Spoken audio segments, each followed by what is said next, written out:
Halo semua, jumpa lagi dengan saya, Kurniawan. Nah, kalau di video sebelumnya, kita sudah mempelajari tentang hubungan antara perubahan entalpi reaksi dengan panas reaksi. Kali ini, kita akan belajar materi selanjutnya. Apa itu? Mari kita simak.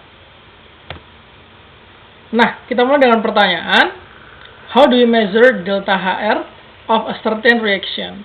Bagaimana cara kita mengukur delta HR dari suatu reaksi? Delta HR kemarin apa? Perubahan entalpi reaksi. Dari suatu reaksi. Gimana tuh caranya? Ada salah satu metode eksperimen, namanya adalah kalorimetri. Kalor ya, artinya energi panas. Kemudian metri artinya adalah pengukuran. Nah, jadi ini metode pengukuran energi panas. Energi panas yang apa nih? Yang dihasilkan oleh suatu reaksi. Nah, nanti panas yang terukur ini akan berhubungan dengan delta HR. Pakai apa ngukurnya? Ada alatnya namanya kalorimeter. Kurang lebih seperti ini skemanya. Oke, langsung saja. Bagaimana sih caranya? Misalkan kita punya kalorimeter ya. Nah, ini gambarnya saya sederhanakan jadi seperti ini saja. Di sini ada wadah tertutup, terisolasi begitu ya. Di dalamnya ini ada tempat di mana reaksi kimia akan dilakukan, yang berwarna putih ini. Kemudian di luarnya ini ada sistem isolasi. Kemudian ada ruang yang diisi oleh air. Jadi yang warna birunya adalah air, sejumlah tertentu gitu ya. Kemudian dipasanglah termometer pada airnya. Nah, idenya bagaimana? Idenya adalah ketika reaksi kimia ini menghasilkan panas, panasnya akan ditransfer oleh reaksi ke air. Dan tentu saja ke wadah kalorimeternya. Nah, nanti perubahan suhu air akan terukur oleh termometer. Kalau suhunya turun, artinya reaksi mengambil panas dari air. Reaksi menyerap panas dari air.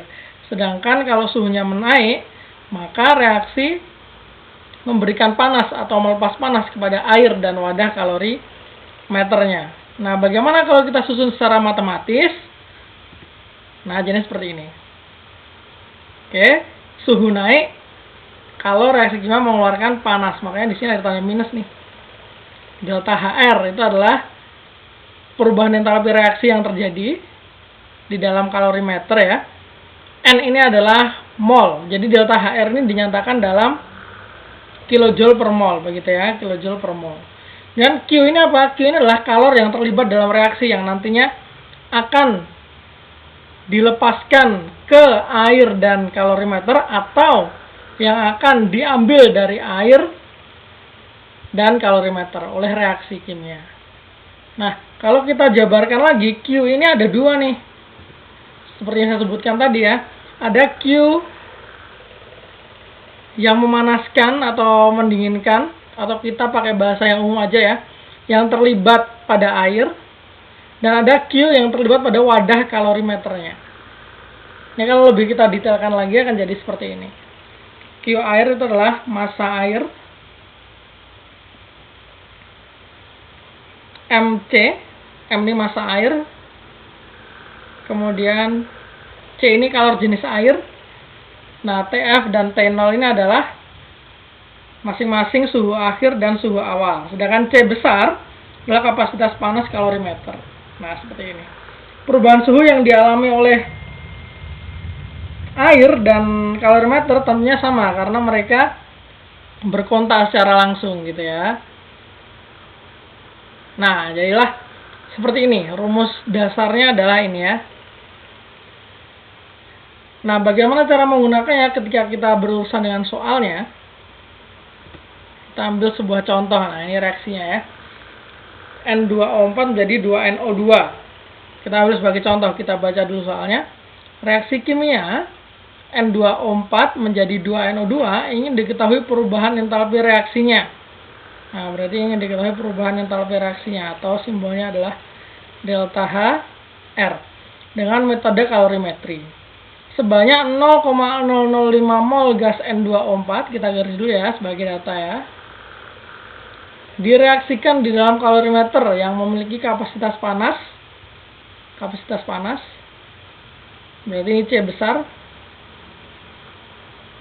dan dilengkapi dengan air sejumlah 100 gram. Nah, ini berarti adalah massa airnya. M air. Setelah reaksi selesai, teramati penurunan suhu. Wah, penurunan suhu dari 30 ke 25 derajat Celcius. Berapa perubahan entalpi reaksi penguraian delta HR gitu ya?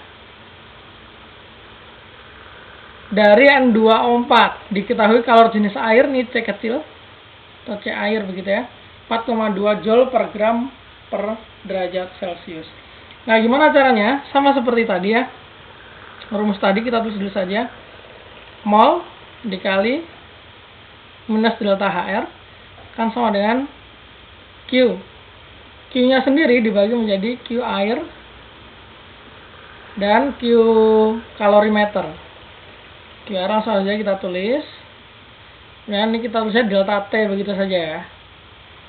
Oh, atau jangan deh, kita tulis saja langsung T akhir dikurang T awal tambah C kalorimeter T akhir kurang T awal. Nah, baru kita masukkan nih nilai-nilainya nih. N itu mol yang bereaksi 0,005 minus delta HR-nya di sini masih massa airnya 100 gram gitu ya. 100 gram, C airnya adalah 4,2, tapi ini Joule ya, Joule per gram, masanya sudah gram, berarti aman saja, 4,2.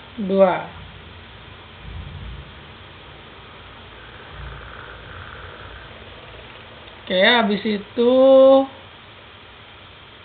dikalikan dengan TF min T0. TF itu final, berarti 25. T0-nya itu yang awal, ini kita masukkan. Kapasitas kalornya ini 200. Nah, dikalikan ini. Nah, ingat ya, teman-teman semua, ini satuannya adalah Joule. Saya kasih warna yang lainnya. Ini satuannya adalah Joule. Jadi nanti ketika kita mencari nilai delta HR, itu nanti akan hasilnya Joule. Joule per mol. Gitu ya. Oke, tinggal dihitung saja, berarti di sini ada delta HR minus ya, masih ada minusnya. Ini dihitung terus dibagi dengan 0,005. Berapakah hasilnya? Mari kita hitung dulu.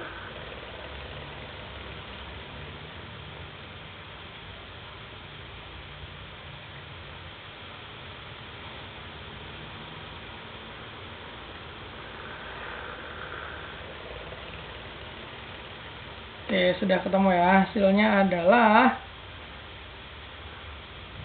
minus 620,000. Nah, ini adalah hasilnya.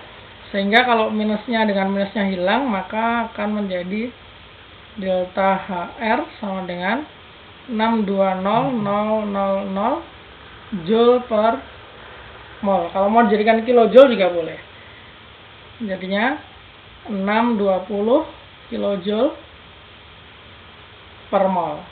Nah, nilai delta HR yang didapatkan adalah positif, maka reaksi ini adalah reaksi endotermik. Dan ini dijelaskan juga di soal bahwa airnya mengalami penurunan suhu. Sehingga yang terjadi adalah ketika reaksi kimia berjalan, reaksi kimia menyerap panas dari air. Oke, sekian dulu untuk video kalorimetri. Semoga bermanfaat. See you in the next video.